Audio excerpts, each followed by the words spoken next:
Hard Rock Lunchbox. What up, everybody? Greetings and salutations, and welcome to another episode of the Hard Rock Lunchbox. And of course, if you're watching this on YouTube on Strangerhood TV, welcome to the Top 20. It is a beautiful, seemingly fall day here at the end of summer. It is August 28th, 2025. Summer is just so flying by, it is just bananas. So, just a quick update from my camera troubles last week. I know the video that I posted, there is a new episode of the Top 20 out. It's about my trip to Cincinnati, and I'm sure it was just riveting, because why wouldn't it be? But I was having problems with my camera, some unknown fluid, something. It looked like oil. It looked like contact cleaner had dripped onto my laptop that I used to record this with and dripped onto the lens of the camera. So I had to get a new camera. I tried to clean it. There was just no cleaning it. And so I had to get a new camera. And for some reason, there was another drip on the camera and the laptop. The lens was not affected this time. But for the life of me, I cannot figure out where this is coming from. So I'm just going to be covering my laptop until I can find. I mean, there's literally nowhere it's coming from except maybe Jesus himself. So, but the downside is I didn't really opt. I just sort of did. I got a new camera. It was highly recommended. Had some good reviews. I didn't feel like dropping, $10 grand on a Logitech. I'm kidding, of course, but Logitech not a sponsor, so I am feeling pretty comfortable in saying that. Boy, I got this camera, and it's a total 4K camera, which I really wasn't paying attention to. I just, like I said, like good reviews. I needed something reliable, and it's a 4K camera. And what I'm realizing in a 4K camera, because I guess I had a 1080 last time. For somebody in tech, I really should know a lot more about this stuff, but I just don't. Like, I'm a coder. I'm not really in tech. I know just enough to get by, but I don't think it was 720, but maybe it was. But it was fuzzy enough that I didn't look as bad as I currently look, because I'm looking into the monitor right now, and I'm seeing, like, all the bags under my eyes. Like, I could see.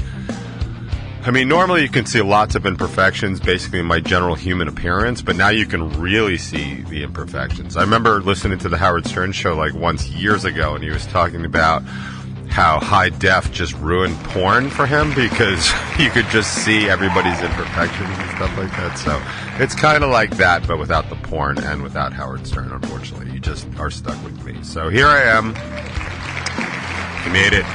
For those of you keeping track, I am still sick. It is now Friday, Saturday, Sunday, Monday, Tuesday, Wednesday, Thursday, Friday, Saturday, Sunday, Monday, Tuesday, Wednesday, Thursday. Day 14. As I said last week, I had flown back in from Cincinnati, and by the time I landed in LaGuardia, I had a sinus and double ear infection. Well, the ear infection seems to have left most of my right ear, which is great, but it is still there. And actually, I got this new cool tool. Actually, I'm going to go get it, because it's not a sponsorship or anything, but like, I'm telling people this just because I had never seen something like this before.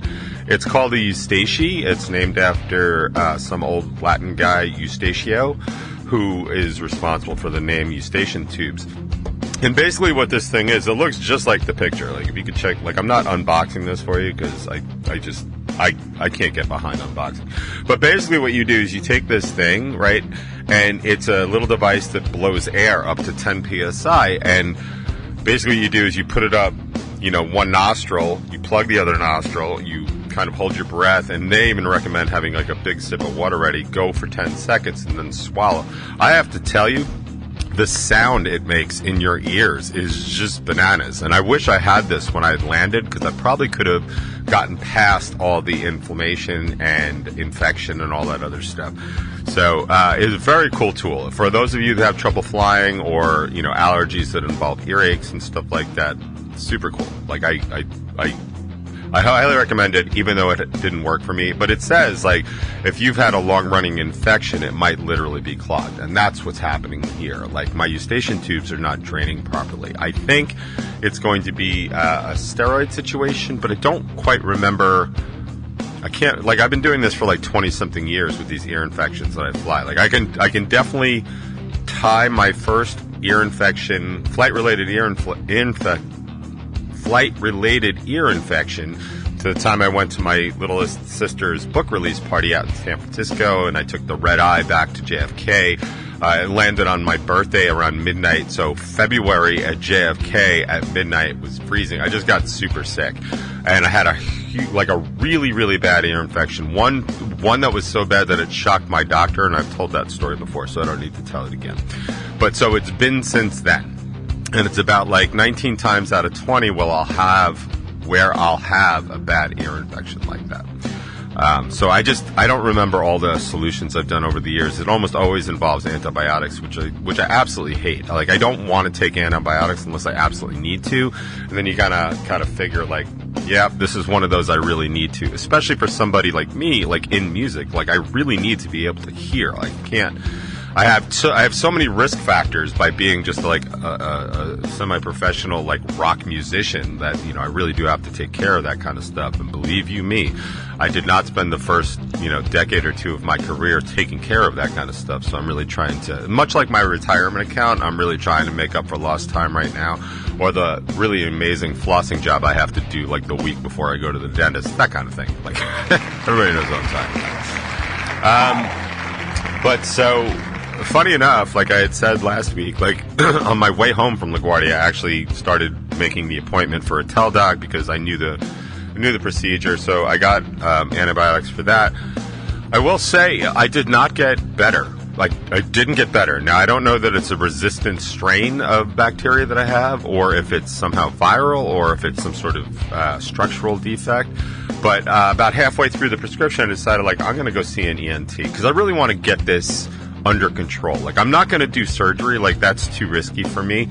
Like, for my own personal thing. Like, I'm not comfortable in surgery. I mean, I don't know that anybody is, but I think other people are more comfortable with their doctors being like, yeah, we need to cut into you than I am. I am not that person. And I have my own personal reasons for that. But I decided I wanted to go see an ENT basically to just sort of get a management plan going forward, right? Like, I do have to fly on occasion for business. Fortunately, they're not super long trips.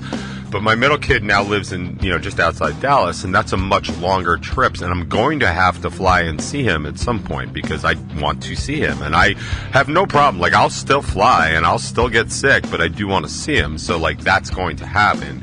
But I would like some sort of management plan. So I made an appointment. It's, like, very far out, but it is going to be tomorrow morning. I finally was able to get one squeezed in.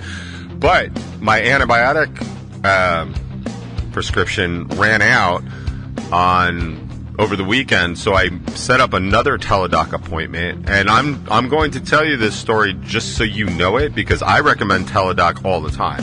It is super easy, it is super convenient, they're almost always nurse practitioners, and they are just super nice. Like, I will take and no offense to any doctors in my audience, but I will take a nurse practitioner any day over your average doctor. They are just much more kind.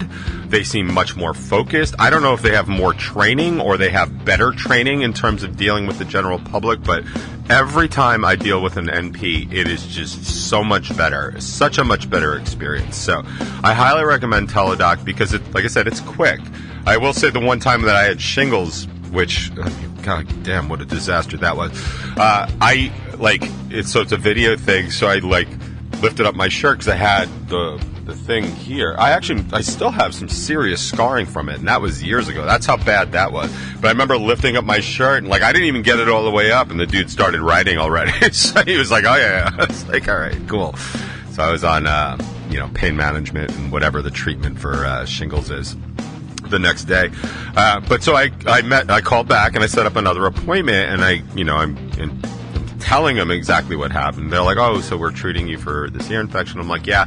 I'm like, I don't know if you want to give me something stronger or if you want to just extend this out. Like, I feel like, I just need this extra boost because this is being resistant to, getting better. And she told me, she's like, they're not allowed, like, it's against their rules to extend treatment. She says, if our treatment plan fails, then we can't retreat you, and we have to insist you go have a physical appointment. And I was like, first of all, that's really stupid. Like, I understand, like, if you're treating something that doesn't do anything, but, like, this is a pretty simple thing. And to be honest, like, Teladoc doesn't treat you for a lot of stuff. Like, they kind of really just do frontline stuff, like you're sick, sinus infections, coughs, that sort of thing.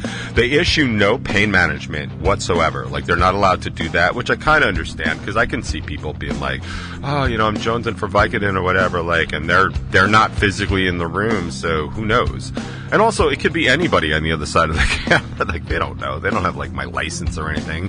And honestly, my license picture at this point was taken when I was, like, 25. Like, yeah, you can kind of tell it's me, but, like, I had a mustache, sort of. Like, I had one of those things, you know, and, like, my hair was way longer. And also, I was way lighter. But anyway, like, if you just looked at me and my license, but you'd be like, I don't think so. But, like, maybe it could be, like, but whatever. I mean, at this point, Charlotte looks more like my license picture because she's closer in age to when that picture was taken. But I digress. So they would not re-up me, and I'm like, yo, but, like, this is the treatment. Like, I realize there might be steroid involvement to just loosen the tubes, but, like, I do have an active infection. And I was saying, like, that's really, like, kind of socially irresponsible that you won't treat something. And also, you didn't say this in the beginning because, like, they just gave me basic amoxicillin, or Augmentin, which is amoxicillin plus. And I think I would have said, like, yo, I'm really sick, so let's double this up. Plus, I'm, you know, north of 200 pounds and 6'1". Like, I don't need the same dose that my daughter would get at, you know, $1.15 soaking wet. Like, it's a different thing. But they were like, no, sorry, we can't. And then billed me for that. And I was like, no, absolutely not. So now I'm fighting with them. Like, I'm fighting with Teladoc for, like, 3 appointments that they owe me money for, because they bill you right away. And I guess they just take absolutely forever to reimburse anything. But if you're interested, I'll keep you posted on that. But the only reason I'm mentioning that is because I do still think Teladoc is an amazing way to get in front of something. Like I said, like, I was having my Teladoc appointment hours after I got sick. And yeah, you could probably do that at urgent care, but if you're really that sick, your immune system is compromised, do you really want to be sitting in urgent care? I mean, the chances that you're only going in there with people with snake bites and cuts is pretty low, you know, especially as we're heading into September. People do start to get sick. And, you know, I've always said, like, if you're sick, the last place you want to be is an emergency room, you know, is in a waiting room, because that's where sick people are. So I do think it's a really good thing, but do be aware that it seems that Teladoc in this new day and age will not retreat you. And that's an important thing to know, because if you aren't getting better and you're looking to get more help, like, you're not going to get it there. So sorry I wasted a whole lot of time talking about that, but that is my current medical malady, and it's annoying, and I'm sure it's annoying to you, but imagine being me and have it being annoying to me enough to be annoying to you, and that's kind of where we're at. So I did want to talk about a few things, but as I'm running out of time, and as much as I, like, abhor dealing with politics and people and politics these days, like, I really think it's important to just keep countering the absolute stupidity that is going on the far right. These MAGA Republicans are just absolutely out of their goddamn minds. And I don't necessarily want to counter their arguments all the time. Like, that's not what I'm doing. Like, because I'm not, as is always pointed out, and even as I've pointed out, like, there is no intellectual debate you can have with most MAGA Republicans. I mean, occasionally in the higher levels, like, you do have people with an ideology. Like, as much as, you know, people don't like Scott Miller and RFK Jr. and stuff, like, they do have a particular ideology that I just completely disagree with. And that's okay. I used to say that about the second Bush administration, specifically with Dick Cheney. Like, he had a very specific ideology for governance and, you know, the military-industrial complex. Like, there were no surprises, and there were always, you could just draw straight lines. Like, oh, this is why they're pushing the Iraq War. Like, I understand all that. Like, you know, you may not like it, but it does make sense. But what is interesting about this MAGA phenomenon is the fealty to just one person. Like, they're really not interested in the rule of law, right? They're not interested in better government. They're just really interested in who's in charge, right? And I've seen countless things where they're talking to, you know, a lot of people at, like, these rallies, and the overall sentiment is that they felt like they were being ignored and they were being forced upon. I mean, these are the same people that, were complaining that wearing masks during a pandemic was taking away their personal freedoms, right?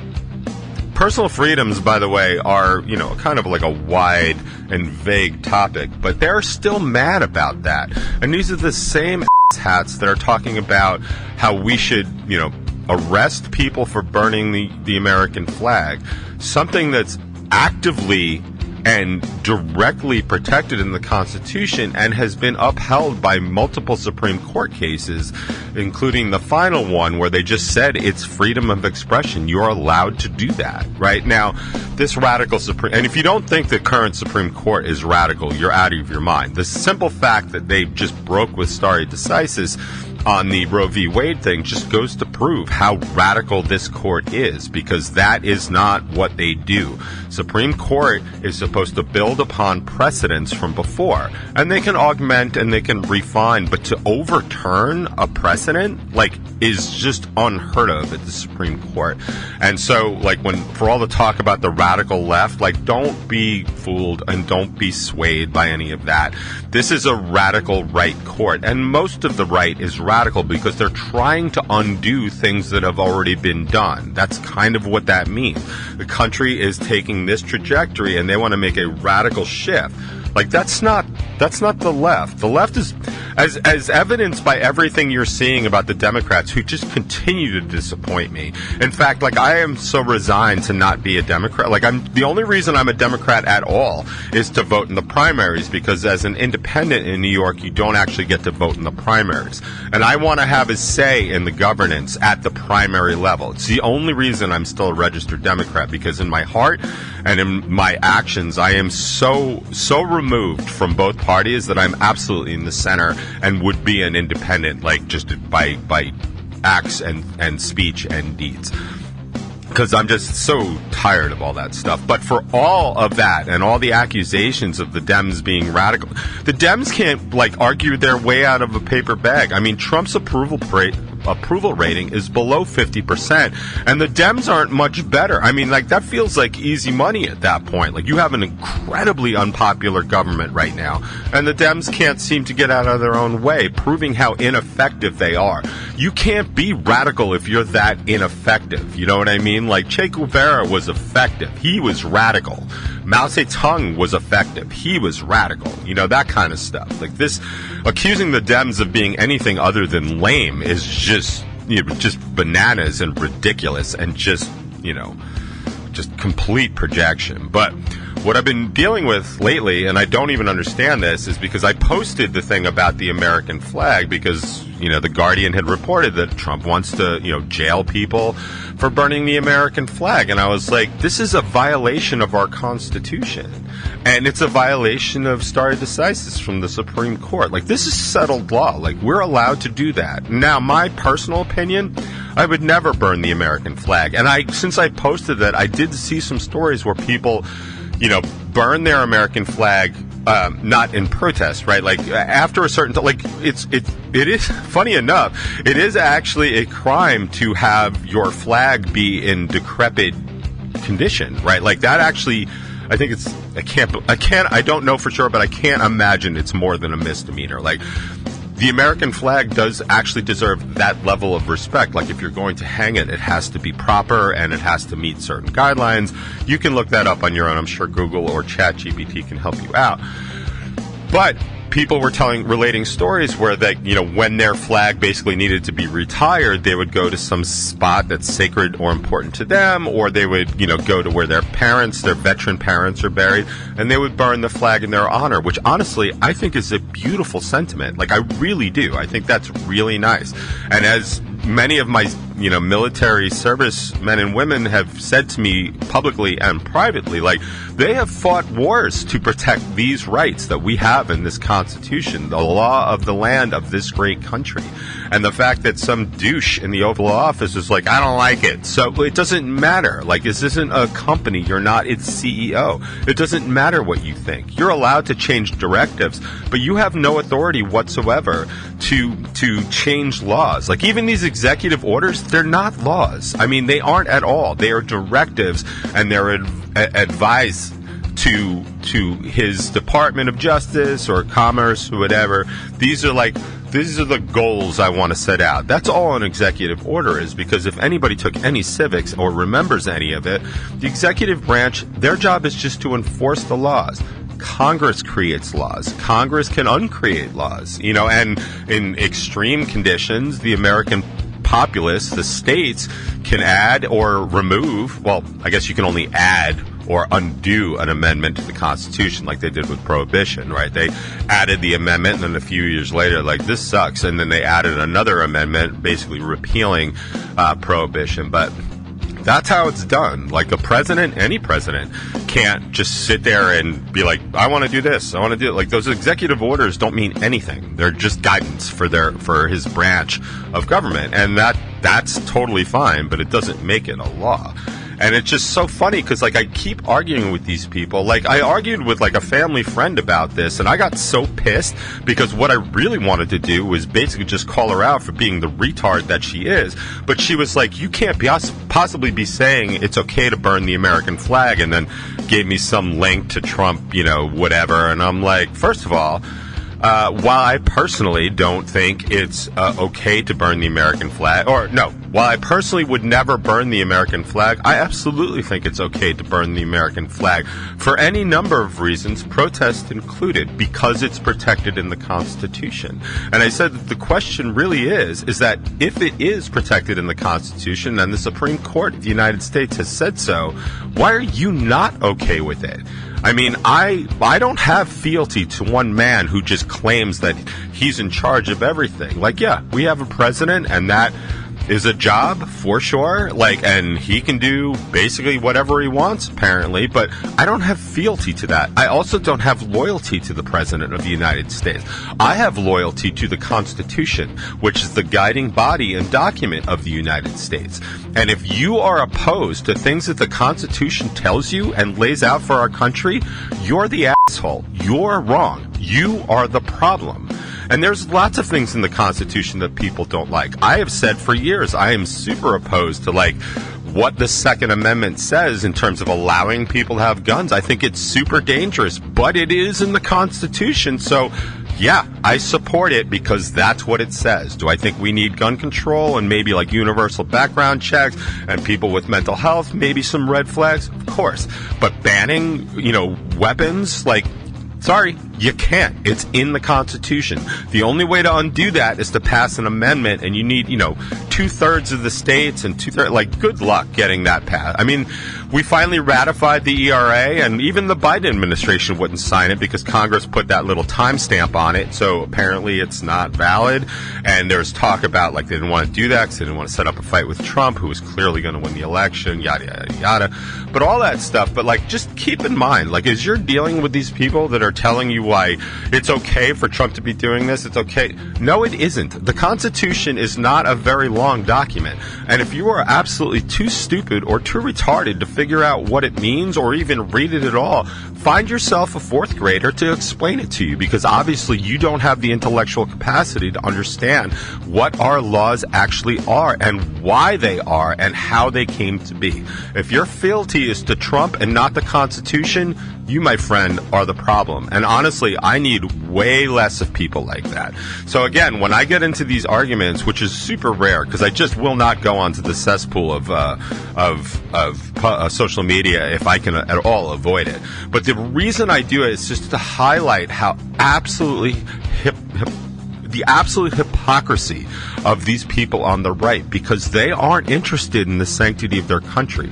They want their football team to win, and they want their coach, who is this big orange fat to lead them to victory. And that's all it is. They're not interested in the rule of law, and they keep using these Fox talking points that are given to them by people way smarter than them, so they just keep repeating it, thinking that they're smart. And I've got news for you. Repeating something that you think is smart does not make you smart. It makes you a parrot. And honestly, a parrot at that point with their little brain is probably smarter than you are. So that's all I really have to say about that. And the fact that, like, I just I haven't come across a MAGA Republican that I can even so much as stomach over the past couple years. The discourse is just absolutely disgusting to me, like really just is. And my life is going to be better as I shed all those people. It's unfortunate. I definitely miss some of them, but I am not interested in sharing my life or my world or my country with people like that. We'll be much better off without them. And I just swear on all that's holy, if we do have another pandemic and the MAGA right, doesn't want to take their vaccines, I will do everything in my possible power to keep this great country from having mandatory vaccines anymore, because I am so over that. Like, I think it is fine. Like, we want to thin the herd. Let's start with the stupid. I feel like I've said that forever, and I couldn't mean it more than I do now. So with that being said, hopefully making a few enemies on TikTok or whatever platform you idiots are watching me on. Not you cool people. You know who you are, you idiots. And I'm sure all the comments will be great. Like, just keep in mind, comment all you want on TikTok. I don't read them because you guys are retarded and morons, and I just don't have time for your nonsense. I'm trying to live a better life. I'm trying to live a legal life and a good American life. You're just and that's just sort of too bad. But let's get on with some music. I'm going to play a little Jackknife Stiletto now, mainly because I think Annie would love that intro because it's so, whatever. But, I got some good Annie stories, but I'm not going to get to them this week. But we will get to some Jackknife. So how about some Schadenfreude, because I'm down for that.